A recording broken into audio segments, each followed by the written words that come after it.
You're listening to Real Presence Live. Now, back to more inspirational and uplifting stories and a look at the extraordinary things happening in our local area. Heard right here on the RPR Network.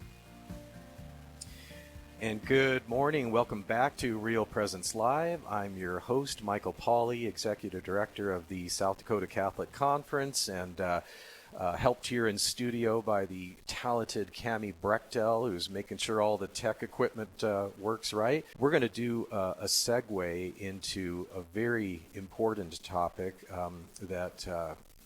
gosh, unless you've been living under a rock for the last few years, you've surely been reading about this troubling trend of the legalization of physician-assisted suicide. And it continues to spread, slowly from state to state. I have sort of lost track about, where we are in the scoreboard here in terms of the number of states that have legalized assisted suicide. But it's an issue near and dear to my heart. I was involved in one of the very first battles that we had on this out in Washington State back in 2008. Very involved in the campaign to try to stop assisted suicide from being legalized there. And unfortunately, we fell short. But our next guest has spent probably as much time as anyone thinking through this subject, the political dimensions, the theological dimensions, and so it's my pleasure to welcome to our show today Charlie Camosy. Charlie, thank you for joining us. Oh, hey, Michael. It's great to talk to you, and it's talking about a topic like this. So yeah. Great to be on your show. Yeah. So if you could, Charlie, can you just kind of introduce yourself, tell us where you're from and where you work? Well, I grew up in the great northern Midwest in Wisconsin, actually. I did my doctoral work in moral theology and bioethics at Notre Dame, and I've now been on the East Coast for the last 20 years, met my wife out here, taught in New York City, and I'm about ready to start a new job teaching moral theology and bioethics at Catholic University, Washington, D.C. Actually, I have my faculty orientation next week. And right about that same time, a new book that I've written called Living and Dying Well, A Catholic Plan for Resisting Physician-Assisted Killing happens to be coming out as well. So there's a lot going on at the moment. Yeah. Okay. So you're going to live in the swamp then for a while. Well, we're actually going to stay in New Jersey, and they found a little room in a seminary that I can stay in a couple nights a week. So I'm going to head down there and teach and then come back. I think that's the plan for now. So. Okay. I actually highly recommend that. I did 11 years of hard time in Washington, D.C., and I would have loved to have had an arrangement where I just got away on the weekends, so it can be quite the oppressive place. So, but anyway, well, you mentioned the book, so Living and Dying Well. Let's dive right into it. What inspired you to write this book, and why now? Well, at least the approximate cause of the inspiration was our Sunday Visitor Press reached out to me and pitched the idea and said, hey, we think we need a book on something like this. Would you be willing to write one? And to be fair, I had already done quite a bit of writing and speaking on this topic in other contexts. I wrote a book a few years ago called Resisting Throwaway Culture, which focused explicitly on how physician-assisted killing is a classic example of throwaway culture, how vulnerable people are simply discarded, especially in a consumerist context, which links people's value not to their being made in the image and likeness of God, but rather to their value in an economic marketplace. And so they said, hey, we really need a book, especially now at this critical time. My original proposal for the book was a culture on the brink, because we do seem to be a culture on the brink. You mentioned in your intro that it's hard to keep track of the various states that have passed this or not, and I can go into some of that detail if you'd like, but we have quite a few states that continue to resist it, even deep blue progressive states. We have some states that are legalizing it as well, and there's a disaster up in our north in Canada with regard to this. It looks like the United Kingdom might legalize it, but a significant number of countries in Europe have resisted it as well. So I think to sum up, I think we're at a sort of cultural turning point, and I wanted to write a book here at a cultural turning point. Which way are we going to go on this? Great. So, if you can, and I know that for people who go deep on a subject and write a book such as the one that you've done, this could be kind of a maddening question. But I mean, you've done interviews. You've done interviews. You know how this goes. Can you sort of summarize, like what the central thesis of your book is in a nutshell? Yeah. So I guess the thesis is that we pretty much our culture pretty much totally misunderstands what actually drives people who request physician-assisted killing. I think many of us have the image of somebody like Brittany Maynard, who was in California a few years ago and had this terrible brain tumor, and she feared dying a very painful death, understandably.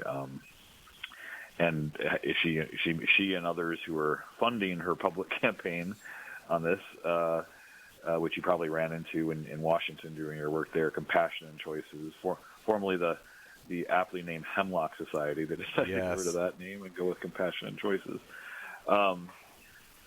They funded an incredible campaign that ended up changing the law in California and really, I think, helping in a bad way. People think of this as something to address somebody in her understandably terrible situation. Actually, the primary reason people request physician-assisted killing is because they fear they won't be autonomous anymore, or they fear that there'll be a burden on others, or they fear loss of previously enjoyable activities.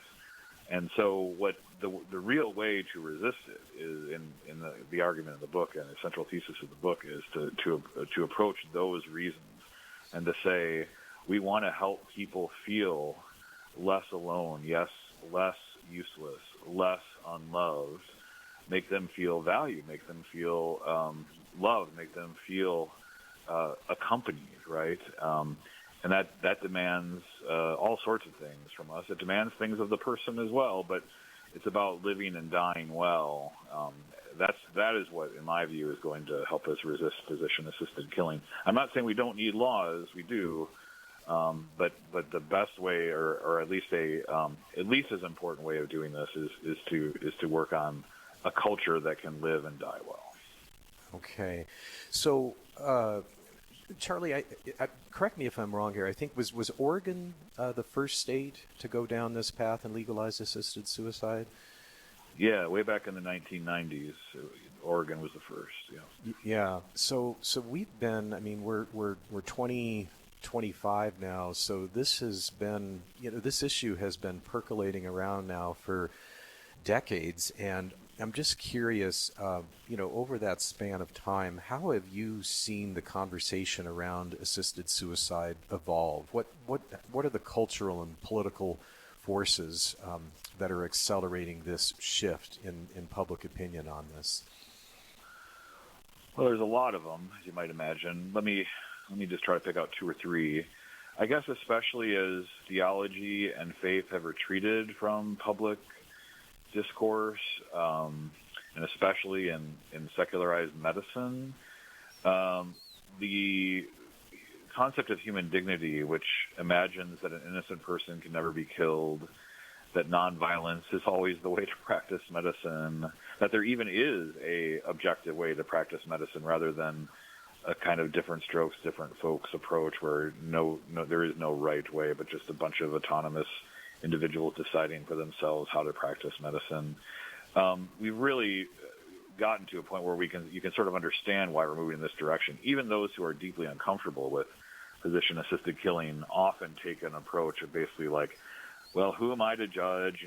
People have the right to do what they want with their bodies, and who's really to say that human beings have any dignity at all? I might believe that, but somebody else might not. And so that view has been around for a while now, but it has really accelerated since the 1990s, especially in medicine.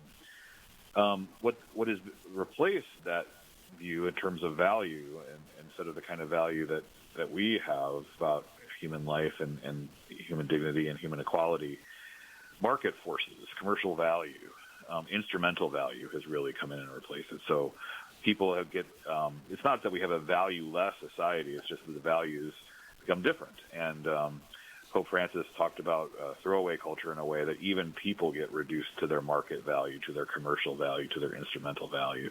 And that's what's happening here. People, again, feel like if they're a burden on others, if they're a net burden on the culture, if they don't have autonomy to sort of lead the kind of lives they want to lead, then what is really the value of their lives, right? Yeah. But one really countervailing force here that's been really, really good has been the disability rights communities. You probably work closely with them in Washington.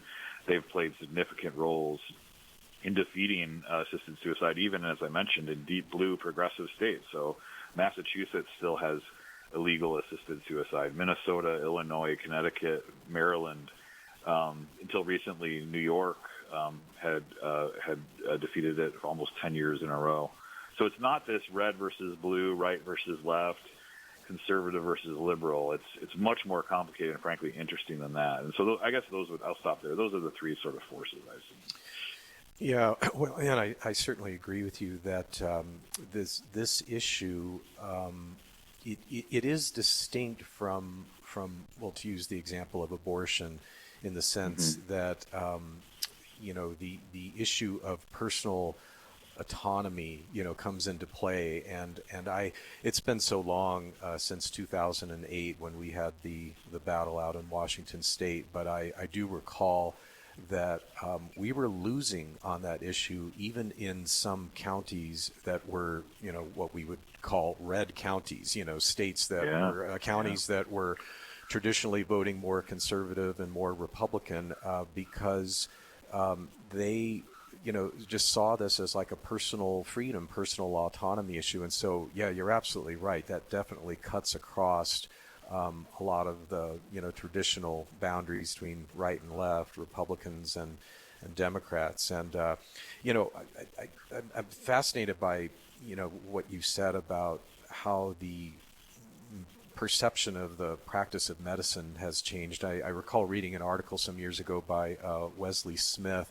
Forget the name of the article, but the whole focus on it was consumerist medicine, which is this idea that the practice of medicine has just been reduced to whatever the patient wants. Like we don't have an objective sense about that the mission of the medical practitioner is to bring health and healing to the patient. Instead, it's like your doctor is like your plumber. Your plumber comes to the house and he says, "What do you need? I need this fixed." And he might even say, "Well, that's not broken." And you say, "Well, I want you to fix it anyway." And he's like, "Well, okay, you're going to have to pay for it, but yeah, I'll fix this. I'll do what you want. You're the boss." And that mentality has really creeped into the medical profession, hasn't it? Yeah, it's a real disappointment and evil, I would say, because what ends up happening is medicine itself loses any coherent sense of a practice at all. It just becomes, as you mentioned, a kind of organic plumbing or carpentry where you say, well, I wouldn't build my closet this way, but if you want to, then go ahead, or whatever. We see this in the debate over sex and gender. We see this in the debate over abortion. We see this, obviously, in the debate here over assisted suicide. It's my choice, my body. There's nothing objective that, a physician ought to hold as a particular value about what medicine is and isn't. Even again, you would think nonviolence, right? I mean, who is for violence in healthcare? But that's precisely what's done. It's done in a way that doesn't, it's not like a live-action hero shoot-'em-up kind of violence, but it's a kind of violence nonetheless. Killing is always violent, right? Aiming at the death of a person is violence. And we have people trying to justify this. Now, there is some good news here to complexify this, Michael. You may have seen or heard that a few months ago, the American Medical Association delegates once again, pushed by Compassion and Choices and all these other activist groups, took up a vote on whether to continue their very strong condemnation of physician-assisted killing. And it's really strong. The current language that they just affirmed again is that you can't even have a coherent concept of healing, of the physician as healer, if you accept this.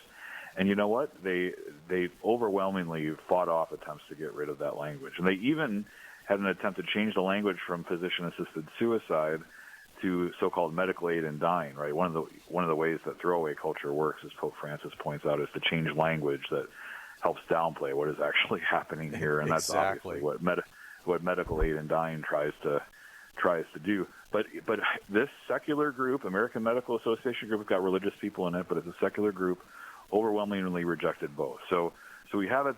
Wesley is totally right, and I wrote a book on this called Losing Our Dignity, How Secularized Medicine is Undermining Human Equality. So I agree with him on that. But there's also something interesting happening here. How can the American Medical Association overwhelmingly vote for this without us feeling hopeful that maybe something is changing or something could change? Absolutely. So let's talk a little bit about what does Catholic teaching say about suffering and the end of life issues? How are we to view it? Well, it's a paradox, right? And we have it. I write a lot in the book about death, and it's a similar kind of paradox. Death is an evil. Death comes because of sin. But yet, as you may and your listeners may know, and I write about this in the book a bit, St. Francis, in his Canticle of the Creatures, he wrote it in different phases towards the end of his life, in addition to praising God for, the sun and the moon and the stars.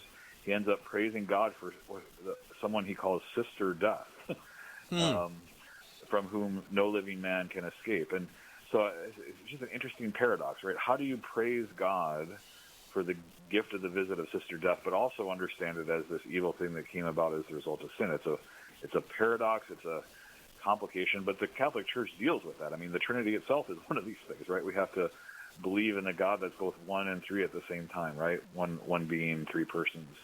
A savior with a divine and human nature. This is also another paradox that we have to live in, and I think something is similar about suffering, right? Suffering is evil. The Church understands it that way, and it's something to be mitigated. In fact, the Church runs the largest number of institutions around the world, healthcare institutions, which are very much designed to prevent people from suffering, right, and to lessen suffering. At the same time, one can grow closer to Christ as a result of suffering. You can become, as a result of growing closer to Christ, the best version of yourself, even as a result of that suffering. And I'm here to tell you that I just lived this in my own life. We just lost my father on July 31st, and my family was gathered around him, and as he declined and died, and it was so interesting. Every single person that knew my dad, who then visited him around this time, saw him as just so gentle and kind and conflict averse and other centered. In fact, Michael, I was in the hospital with him during this final sort of exit. The last week he was in the hospital before hospice, and he was finding it difficult to talk. But the only question he managed to get out to me was to ask how my mom was doing, right? Because he was concerned about her. Yes. I'm here to tell you, I know my dad as well as anyone, obviously, that doesn't happen unless he goes through this really difficult period, right, of suffering and ultimately dying. And this story happens so often. I detail a number of those stories in the book. So it's a paradox, right? Death is both good and bad in a way, right? It's a product of sin, but it's also something to be welcomed and can help give our lives meaning. Same with suffering, right? Suffering is bad. We want to mitigate it, but it can also be good and draw us closer to Christ and our truest self as well. Yes. So I want to pick up on something you mentioned. You spoke about, of course, the mission of Catholic healthcare, in response to trying to mitigate suffering. Let's talk specifically about Catholic hospitals and healthcare providers. What do you see as some of the biggest challenges facing them in terms of resisting this, growing push for assisted suicide?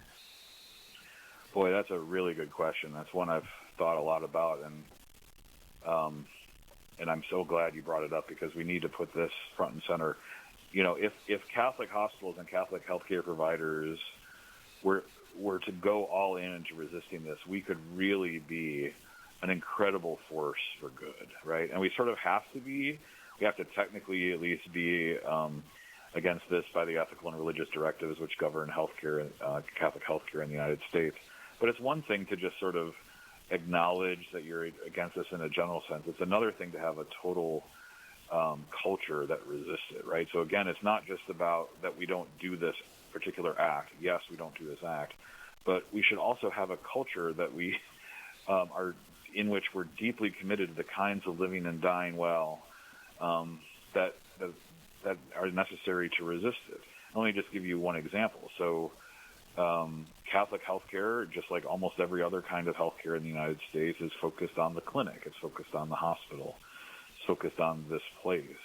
But most people, including my father, who after that terrible hospital stay wanted to have hospice and die at home, and he did die at home surrounded by his family.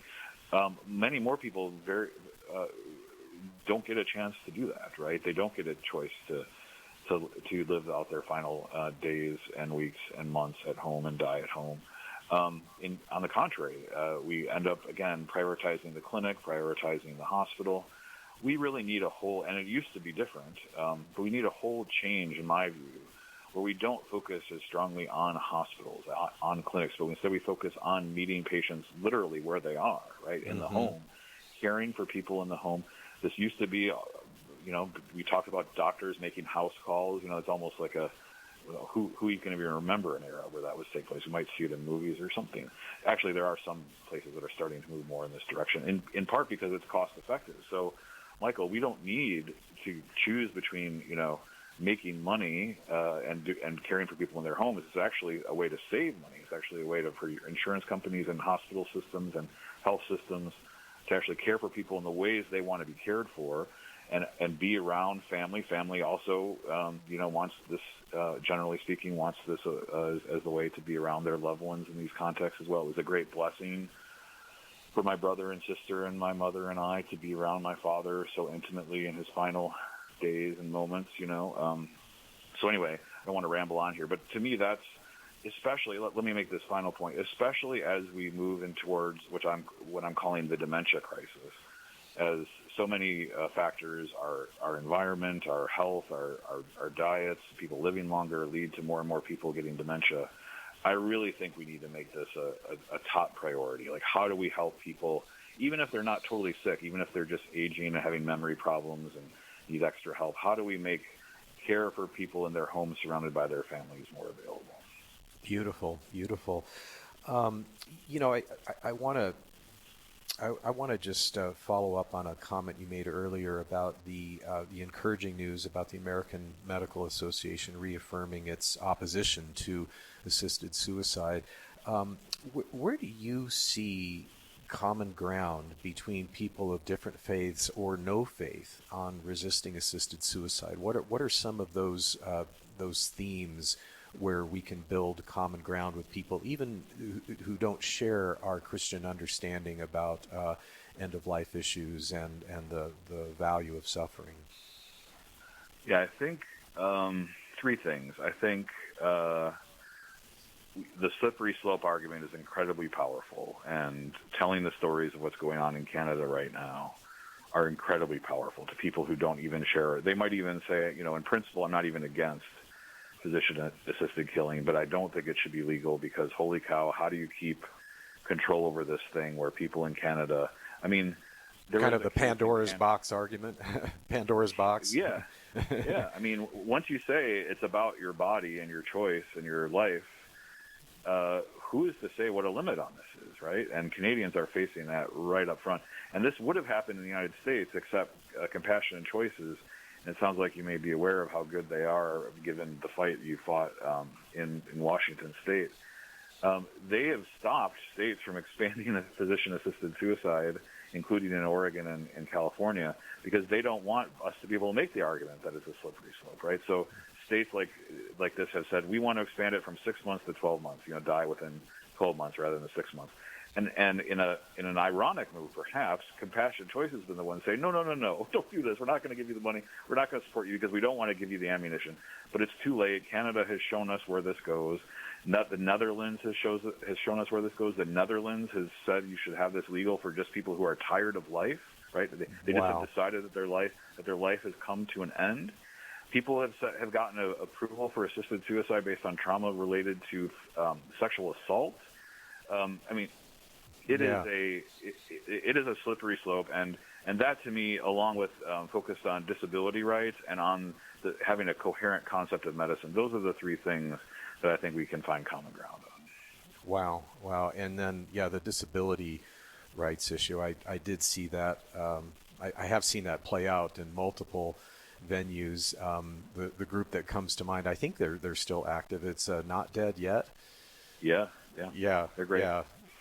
They really help open people's eyes to understand that that there are real unintended victims. The thing that you said about the Netherlands, where it's now just gotten to the point of I'm just tired of life. I want to check out. That is just I remember back in the early days that people said that it'll never get that bad, but now first they denied the slippery slope, and now we're on it, going downhill. So gosh, I wish we had time to continue the conversation, but just as a reminder to our listeners, the book is called Living and Dying Well by Charlie Camosy. Get yourself a copy and get educated on this issue. Charlie, thank you so much for joining us today. It was my pleasure, Mike. All right. Stay tuned. We'll be back after the break for more.